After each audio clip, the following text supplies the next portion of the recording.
जय मसीह की। दुश्मनी किसी ना किसी से तो हो ही जाती है, पर आज मैं आपको एक ऐसा कारण बताने वाली हूँ कि शैतान सबसे ज्यादा इस्तेमाल कर रहा है लोगों में दुश्मनी बनाने के लिए। एक कहानी के द्वारा बताना चाहूंगी।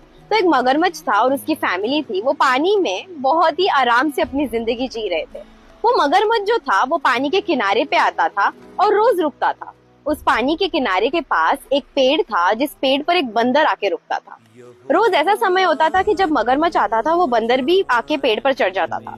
दोनों एक दूसरे को देखते थे, बस देखते ही रह जाते थे और फिर मगरमच्छ चला जाता था। ये थोड़े दिन होते रहा और थोड़े दिनों बाद मगरमच्छ और बंदर की दोस्ती हो गई। दोनों की इतनी ज्यादा गहरी दोस्ती हो गई थी कि मगरमच्छ रोज उस पानी के किनारे जाने लगा था।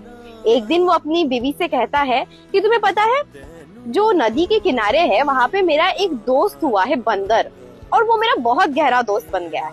जो मगरमच्छ की बीवी थी उसको इनकी दोस्ती पसंद नहीं आ रही थी।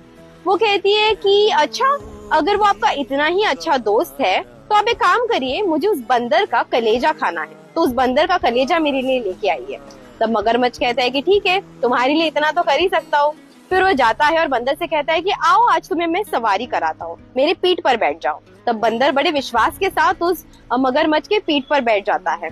पीठ पर बैठ जाने के बाद आधे रास्ते में जो मगरमच्छ है वो बंदर से कह देता है कि एक सच बात बताओ, मेरी बीवी को आज तुम्हारा कलेजा खाना था, इसलिए आज मैं तुम्हें लेकर जा रहा हूँ।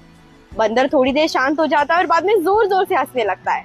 कहता है, क्या तुम भी बता देना था ना कि भाभी जी को मेरा कलेजा खाना है। अब कलेजा मैं तो पेड़ पर रख के आया हूँ, अब तुम्हें मुझे वापस लेकर जाना पड़ेगा, फिर हम साथ में मिलके मेरा कलेजा लाते हैं।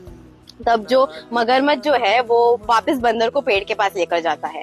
पेड़ पर चढ़ने के बाद बंदर कहता है, तू कितना विश्वासघाती है ना? मैंने तुमसे शिद्दत से दोस्ती की पर तुमने तो मुझे बिट्रे किया, तुमने तो मुझे धोखा दिया। इस कहानी के द्वारा मैं ये बताना चाहूंगी कि मगरमच्छ और बंदर में तो कोई प्रॉब्लम थी ही नहीं, उनका तो सब अच्छा चल रहा था। पर किसी थर्ड पर्सन का सुन के उसने अपना रिलेशन बंदर के साथ खराब किया। आज मैं यही बताना चाहूंगी कि हम अपना रिश्ता किसी के साथ इसलिए खराब करते हैं क्योंकि किसी की सुन लेते हैं। सबोदेशक की पुस्तक इसका 7, 21 और 22 में इस प्रकार से लिखा गया है कि तू लोगों की बातों को इतना भी मत सुन, क्योंकि कभी ना कभी तूने भी किसी के बारे में कुछ बोला होगा।